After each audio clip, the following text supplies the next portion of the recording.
నమస్కారం శంకరి గారు. నమస్తే సిరి. సో చాలా వరకు కూడా ఎర్లీ మార్నింగ్ కనుక ఎస్పెషల్లీ 4 AM మనం లేచి లైక్ మెడిటేషన్ కావచ్చు, లేదంటే స్క్రిప్టింగ్ కావచ్చు, అండ్ చాంటింగ్ కావచ్చు, ఇవన్నీ చేస్తే మనం ఏదైతే అనుకున్నామో అది జరుగుతుంది అని చెప్తూ ఉంటారు. అండ్ దానికి చాలా ఇంపార్టెన్స్ ఉంది అని చెప్తూ ఉంటారు. కానీ చాలా వరకు చేసినా కూడా ఆ రిజల్ట్స్ మేము పొందలేదు అని అంటూ ఉన్నారు.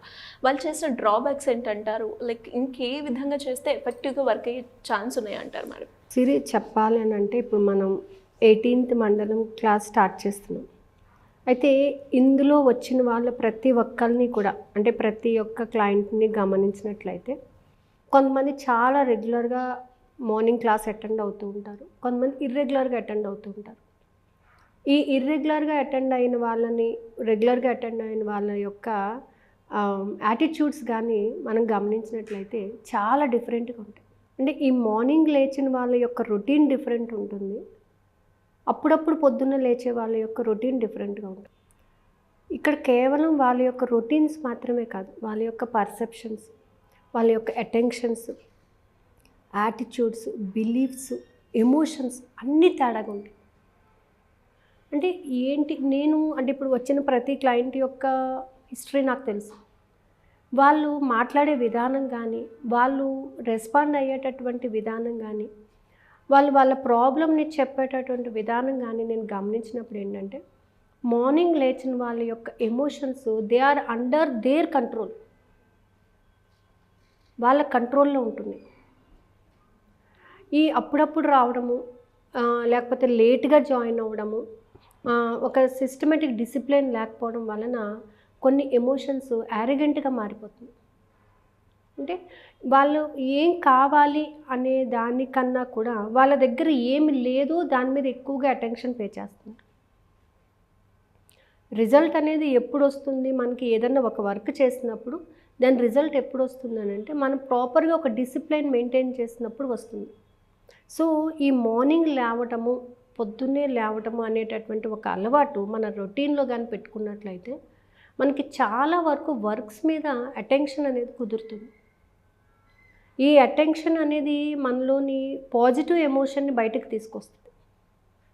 అంటే ఆ టైంకి లేచి మనకి కావాల్సిన దాని మీద ఫోకస్ పెట్టినప్పుడు దానిలో ఉన్నటువంటి డ్రాబ్యాక్స్ ఏంటి, దానికి మనం ఎంతవరకు వర్క్ చేయాలి, దానికి మనకి ఏమేం కావాలి, అసలు మనం ఎలా సమకూర్చుకోగలగాలి దానిని అనేటటువంటి ఒక క్లారిటీ అనేది ఉంటుంది. ఇప్పుడు మనం 4 o'clock క్లాస్ పెట్టినప్పుడు 5 o'clockకి లేవడము, కొంతమంది 4:30కి రావడము, ఇది ఏమవుతుందంటే ఇన్డిసిప్లైనెస్ అనేది ఫాలో అవుతుంటారు. ఫాలో అయినప్పుడు ఈ టెన్షన్స్, స్ట్రెస్ ఎక్కువగా ఫీల్ అవుతుంటారు. వాళ్ళ ఎమోషన్స్ ఎలా ఉంటాయంటే, నేను అనుకున్నది నేను ఇంకా సాధించలేదు.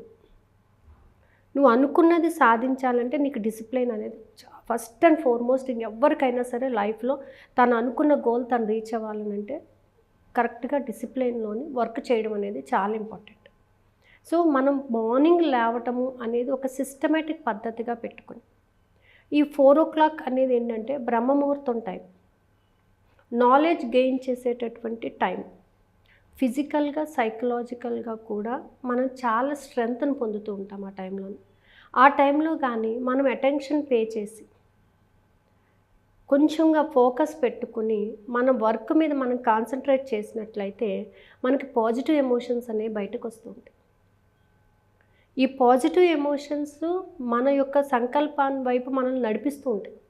అంటే నువ్వు డైలీ రొటీన్లో నువ్వు చేసుకునే ప్రతి పని మీద కూడా నీకు పాజిటివ్ ఎమోషన్ అనేది మాత్రమే బయటకు వస్తుంది. అక్కడ ఈ మార్నింగ్ నువ్వు లేచినప్పుడు నీ యొక్క మైండ్ సెట్ని ఒకసారి టెస్ట్ చేసుకున్నట్లయితే, ఒకరోజు ఒక 1 week అంతా పొద్దున్న లేవండి, 4 o'clock లేవండి. నెక్స్ట్ వీక్ అంతా ఈ మార్నింగ్ 4 o'clock లేచి మీరు చేసుకునే పనుల మీద మీకున్నటువంటి మైండ్ సెట్ని, మీకు కలిగే ఫీలింగ్స్ని, మీ యొక్క థాట్స్ని మీరు నోట్ చేసుకోండి. డూ అన్ ఎక్స్పెరిమెంట్ చేద్దాం, చేసుకోండి. నెక్స్ట్ 1 week మీ ఇష్టం వచ్చిన టైంకి లేవండి. డిసిప్లైన్గానే మీ ఇష్టం వచ్చిన టైంకి లేవండి. మీ పనులు మీకు నచ్చిన విధంగా చేసుకోండి. దానికి దీనికి గల డిఫరెన్స్ ఏంటో గమనించండి. ఎప్పుడైతే మార్నింగ్ లేవటం అనేది రొటీన్ అవుతుందో లైఫ్లోని, మనకు కావాల్సిన అన్నీ కూడా ఒక డిసిప్లిన్ పద్ధతిలో అలవాటు అవ్వడం జరుగుతుంది. ఈ 4 AM లేవడం వలన ఫస్ట్ థింగ్ ఏంటంటే పాజిటివిటీ అనేది డెవలప్ అవుతుంది. మనిషిలో డిసిప్లైన్ అనేది ఫస్ట్ స్టెప్ అయితే పాజిటివిటీ అనేది ఆటోమేటిక్గా తన లైఫ్లోకి వస్తుంది. తన ఎమోషన్స్ని తను కంట్రోల్ చేసుకోగలడు. ఇప్పుడు నేను చెప్పాను మీకు 4 o'clock జాయిన్ అయ్యే వాళ్ళు చాలామంది ఉంటారు. ఈ 4 o'clock జాయిన్ అయినప్పుడు వాళ్ళ అంటే రొటీన్గా ఒక 5 minutes అటు ఇటు అయినా కానీ 4 o'clock జాయిన్ అయినప్పుడు వాళ్ళు చెప్పే ప్రతి మాట కూడా వాళ్ళ మీద వాళ్ళకి కాన్ఫిడెన్స్ని డెవలప్ చేస్తుంది. వాళ్ళ ప్రతి emotion they are under their control. అంటే ఏ సిచ్యువేషన్ని ఎలా హ్యాండిల్ చేయాలి అనేటటువంటి క్యాపబిలిటీని డెవలప్ చేసుకుంటారు. మన రొటీన్ లైఫ్లో ఒక 1 hour డిస్టర్బ్ అయ్యింది అని అంటే ప్రతి పని డిస్టర్బ్ అవుతుంది. రొటీన్లో ఏదో ఒక వర్క్ని మనం పక్కకు తీసేయాల్సి వస్తుంది. అవును. అది తీసేసినప్పుడు నువ్వు నైట్ దాని గురించి ఆలోచించినప్పుడు what is your emotion? Obviously negative ఎమోషనే వస్తుంది. సో ఇవన్నీ లేకుండా ఉండాలి అని అంటే 4 o'clock లేవటం అనేది, మీరు మెడిటేషన్ చేస్తారా, యోగా చేస్తారా, ఇంకేమన్నా చేస్తారా, that is up to you. నేను దాని గురించి మాట్లాడను. కానీ 4 o'clock లేవడం మాత్రం ఒక రొటీన్గా పెట్టుకోండి. ఏం చేయాలి? అప్పుడు లేచి ప్రశాంతంగా కూర్చోండి, అంతే. మీరు ఏం చేయొద్దు, ప్రశాంతంగా కూర్చోండి. ఆ ప్రశాంతత అనేది మీకు ఎన్నో విషయాల్ని, మీకు కావాల్సిన విషయాన్ని మీకు దగ్గరికి చేస్తుంది.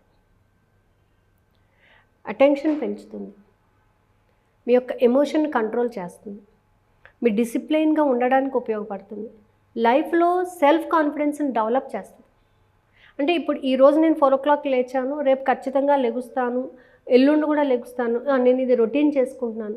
ఈ మార్నింగ్ ఒక 2 hours నువ్వు ముందుకు లేచావు అని అంటే నీ వర్క్స్ అన్నీ కూడా నువ్వు టెన్షన్ తీసుకోకుండా చాలా ఈజీగా జరిగిపోతుంటాయి. So what is happening here అనేది ఏంటంటే, నువ్వు లేచినటువంటి ఆ టైంలో నీకు నేచర్ కూడా సపోర్ట్ చేస్తుంది.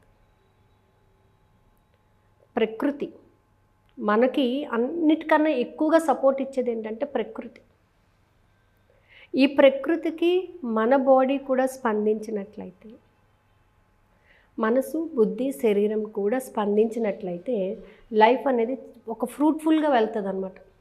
నువ్వు ఏది అనుకుంటున్నావో దాని మీద ఒక క్లారిటీ తెచ్చుకోవడానికి కానీ, నువ్వు అనుకున్న పని కరెక్టా కాదా అని చెక్ చేసుకోవడానికి కానీ, నువ్వు వెళ్ళే రూట్లోని నీకున్నటువంటి డిస్ట్రాక్షన్స్ని ఏ విధంగా నువ్వు మళ్ళించుకోవాలి అనడానికి కానీ, అసలు నువ్వు తీసుకున్న డెసిషన్ మీద నీకు కరెక్ట్గా ఫోకస్ ఉందా లేదా అని తెలియడానికి కానీ ఈ మార్నింగ్ లేవటం అనేది చాలా ఇంపార్టెంట్. చాలామంది అంటారు మేము నైట్ లేట్గా పడుకున్నాం. నైట్ ఎందుకు లేట్గా పడుకోవాలి? ఓకే, ఆఫీస్కి వెళ్తున్నావు, నువ్వు లేట్ అయిపోయింది అంటే ఎప్పుడో ఒకసారి లేట్ అయిపోతుంది. కానీ మార్నింగ్ 4 o'clock లేవడం ట్రై చేయండి. మీరు హెల్త్ చాలా ఇంప్రూవ్ అయిపోతుంది. మనకు తెలియకుండానే మన ఫేస్లో గ్లో తయారవుతుంది. మనకు తెలియకుండానే మన హెల్త్ అంతా కూడా మన కంట్రోల్లోకి వచ్చేస్తుంది. మనకు తెలియకుండానే మన ఎమోషన్స్ మన కంట్రోల్లో ఉంటాయి. మనకు తెలియకుండానే మనలో కాన్సన్ట్రేషన్ పెరిగిపోతుంది. మన మీద మనకు నమ్మకం పెరుగుతుంది. సో ఇవన్నీ మనం ఎప్పుడైతే గ్యాదర్ చేసుకుంటూ ఉంటామో ఏ పనైనా చాలా ఈజీగా చేయగలుగుతాం. ఒకరి మీద డిపెండెన్సీ అనేది ఉండదు. ఇవి మనం లేట్గా లేచాము, మన వర్క్ను ఇంకొకరి మీద డిపెండ్ అయిపోతాం. వెంటనే ఆబ్వియస్గా డిపెండ్ అయిపోతాం. ఎందుకంటే మన వర్క్ మనం తొందరగా చేసుకుని బయటపడాలి కాబట్టి we are going to depend on the others. ఆ డిపెండెన్సీ అనేది ఎప్పుడు పడతావో నీలో హాఫ్ ఆఫ్ ద పర్సన్ సరిగ్గా వర్క్ చేయనట్టే లెక్క. ఇండివిజువాలిటీ డెవలప్ చేసుకోవాలి, నీకు నువ్వుగా చక్కగా వర్క్ చేయాలి అని అంటే మాత్రం మార్నింగ్ 4 o'clock లేవండి. మీరు మెడిటేషనే చేస్తారా, యోగా చేస్తారా, స్క్రిప్టింగ్ చేసుకుంటారా, that is up to you. ఇది చెయ్యండి అని, కానీ ఆ టైంలో లేవటం మాత్రం మనిషికి చాలా ఇంపార్టెంట్. మెంటల్ స్టామినా అనేది డెవలప్ అవుతుంది. సో అందుకని ఏంటంటే కొద్దిసేపు మెడిటేషన్ చెయ్యండి, ఆ టైంని యూటిలైజ్ చేసుకోండి. ఉపయోగించుకున్నప్పుడు మన లైఫ్లో మనం ఎన్నో అచీవ్ చేసుకోవడానికి మనకి అవకాశాలు అనేవి దొరుకుతుంటాయి అన్నమాట. సో మనం ఆల్మోస్ట్ ఇప్పటికి 17 మెడిటేషన్ క్లాసెస్ కంప్లీట్ చేసేసాము. ఈ ఫర్దర్గా కూడా మళ్ళీ మెడిటేషన్ క్లాస్ ఉండబోతుందా మేడం? యాక్చువల్గా బ్రేక్ తీసుకుందాం అనుకున్నాం సరే. ఓకే, ఎందుకలా? అలాంటి వాళ్ళ పరిస్థితి ఏమవ్వాలి మేడం? బ్రేక్ తీసుకుందామని అనుకున్నాను, కానీ ఏంటంటే నేను ఖచ్చితంగా ఆ టైంకి లెగుస్తాను. సో ఎంతోమంది ఏంటంటే ఒకప్పుడు మెంటల్ స్ట్రెస్ గురైనటువంటి వాళ్ళు చాలామంది ఉన్నారు, okay, I'm also one of the person. కొన్ని వర్క్స్ మీద మెంటల్ స్ట్రెస్ అనేది ఫేస్ చేస్తుంటాం. ఆ మెంటల్ స్ట్రెస్ అనేది నాకు మార్నింగ్ లేగిస్తే మాత్రం I feel very fresh. Night ఎంత లేట్గా పడుకున్నా ఆ టైంకి లేచి ఆ ప్లేస్లో కూర్చొని ఆ మెడిటేషన్ చేయడం వలన ఐ ఫీల్ వెరీ రిలాక్స్ అనమాట. సో అందుకని ఏంటంటే అందరూ అడగడం వలన కంటిన్యూ చేస్తున్నాను. Actually I want to continue up to 42 మండలమ్స్ చెయ్యాలి అనే నా సంకల్పం. అది అంటే మెడిటేషన్ చెయ్యాలి, మెడిటేషన్ వల్ల బాగుంటామా అని అంటే అది నీ యొక్క మైండ్ సెట్ మీద ఆధారపడి ఉంటుంది. ఒక్కసారి దానిని పర్ఫెక్ట్గా చేసి చూసినట్లయితే, దానిని అలా అదే విధంగా ఫాలో అప్ అయినప్పుడు అయితే అది ఖచ్చితంగా వర్కౌట్ అవుతుంది. అందుకని ఈసారి మాత్రం మెడిటేషన్ క్లాస్లో మాత్రం I want to give more time for cleaning your aura. మనిషిలో ఉన్నటువంటి యారిగెంట్ నేచర్ని అంతటిని కూడా ఫస్ట్ బయటకు తీసేసుకున్నప్పుడు డిఫరెంట్ టైప్స్ ఆఫ్ థాట్స్ని మనం క్రియేట్ చేసుకుంటూ ఉంటాం. మార్నింగ్ టు ఈవినింగ్ వరకు జరిగే ప్రతి దానిని కూడా అలాగా మనన చేసుకుంటూ మనలో ఎక్కడో ఒక చోట బ్లాక్స్ని క్రియేట్ చేసుకుంటూ ఉంటుంది. సో ఫస్ట్ క్లీన్ చేసుకోవాలి, మనం క్లీన్ చేసుకోవాలి. మనం క్లీన్ చేయాలంటే ఫ్రెష్ ఎయిర్ని మనము లోపలికి ఇంట్రడ్యూస్ చేయాలి. ఈ ఫ్రెష్ ఎయిర్ ఎప్పుడైతే లోపలికి వెళ్తుందో మనలో ఉన్నటువంటి ఈ సరికానటువంటి భావాలు బయటికి వస్తున్నట్టుగా నువ్వు ఊహించుకున్నప్పుడు అవి ఖచ్చితంగా వస్తాయి. బ్రీతింగ్ మీద కాన్సన్ట్రేషన్ పెట్టినప్పుడు ఈ లోపలికి ఇట్లా వెళ్తుంది, బయటకు వచ్చేస్తుంది అంటే బయటకు ఏం తీసుకొస్తుంది, బయటికి లోపలికి ఏం తీసుకెళ్తుంది? పాజిటివిటీని తీసుకెళ్తుంది, ఫ్రెష్ ఎయిర్ని తీసుకెళ్తుంది. ఆల్రెడీ లోపల ఉన్నది ఏంటి, నీలో ఒక నెగిటివ్ థాట్ ఉంది, నెగిటివ్ ఫ్యూచర్ ఉంది అక్కడ. ఆ నెగిటివ్ ఫ్యూచర్ బయటకు వచ్చినట్టుగా మనం ఎప్పుడైతే ఊహించుకుంటూ ఉంటామో అది జరుగుతుంది. యూ ఫీల్ వెరీ రిలాక్స్ అంటే బాడీ రిలాక్స్ అయిపోతుంది. బాడీ రిలాక్స్ అయిపోయినప్పుడు సబ్కాన్షియస్ మైండ్కి మనం ఇచ్చే ప్రతి థాట్ కూడా మనకి వర్కౌట్ అవుతుంది. సో అందుకనే మనం మళ్ళీ మండే నుంచి క్లాస్ స్టార్ట్ అవుతుందండి. మండే నైట్ వచ్చేసి డెమో క్లాస్ ఉంటుంది. ట్యూస్డే మార్నింగ్ నుంచి రొటీన్గా ఒరిజినల్ క్లాసెస్ స్టార్ట్ అయిపోతాయి. కానీ ఈసారి మాత్రం ఎక్కువగా ఏంటంటే you have to clean your aura. Gratitude, aura cleaning మీద ఎక్కువగా కాన్సన్ట్రేషన్ పెట్టాలి. గ్రాటిట్యూడ్ ఎంత చెప్తే అంత లైఫ్లోని మనం ముందుకు వెళ్తాము. ఇప్పుడు ఉన్నటువంటి సిచ్యువేషన్కి, ముందు మనం తీసుకునే సిచ్యువేషన్కి, ప్రస్తుతం మనం ఉన్న సిచ్యువేషన్కి, ప్రతిదానికి కూడా కృతజ్ఞత చెప్పుకుంటూ వెళ్తే మనం ఏదైనా సరే అచీవ్ చేయగలము అనేది నేను లైఫ్లో చాలా ఎగ్జాంపుల్స్గా తీసుకున్నాను, నేను పొందాను కూడా.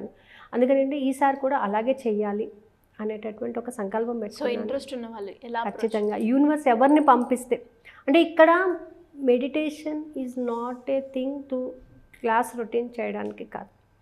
Those who are having the mental stress వాళ్ళకి రిలీఫ్ ఇవ్వాలి అనేది నా సంకల్పం.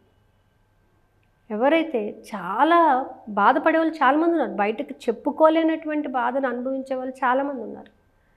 అది ఎవరితో చెప్పుకుంటే పోతుంది అంటే నిన్ను నువ్వు క్లీన్ చేసుకోగలిగినప్పుడు, నిన్ను నువ్వు కంట్రోల్ చేసుకున్నప్పుడు దాన్ని నువ్వు ఓవర్కమ్ చేయగలుగుతావు అనేది నా ఉద్దేశం. సో అలాంటి వాళ్ళని ఖచ్చితంగా యూనివర్స్ నా దగ్గరికి తీసుకొస్తుంది. నా హెల్ప్ వాళ్ళకి అవసరమైతే ఖచ్చితంగా జాయిన్ అవుతారు అనేది నా నమ్మకం. Thank you madam, thank you so much. Thank you.